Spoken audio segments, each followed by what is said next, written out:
বৈষম্যবিরোধী ছাত্র আন্দোলনে গত 19 জুলাই পুলিশের গুলিতে আহত হওয়া ইউসুফের চিকিৎসা চলছে ইবনে সিনা হাসপাতালে।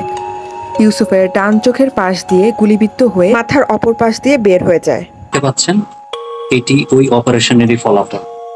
ইউসুফ নবী একজন স্টুডেন্ট, সে বাড্ডা এরিয়াতে আহত হয়।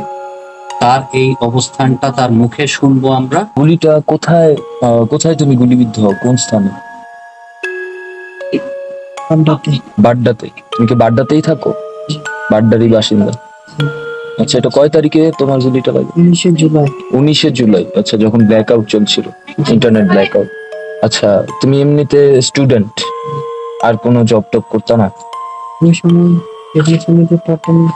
ইবনে সিনাতে পার্ট টাইম জব করতে আছে। অবস্থায় কয়েক দফা অপারেশনের পর বর্তমানে শারীরিকভাবে অসুস্থতার সাথে সাথে বিলের এক বিশাল পাহাড়ও তাকে বহন করতে হচ্ছে।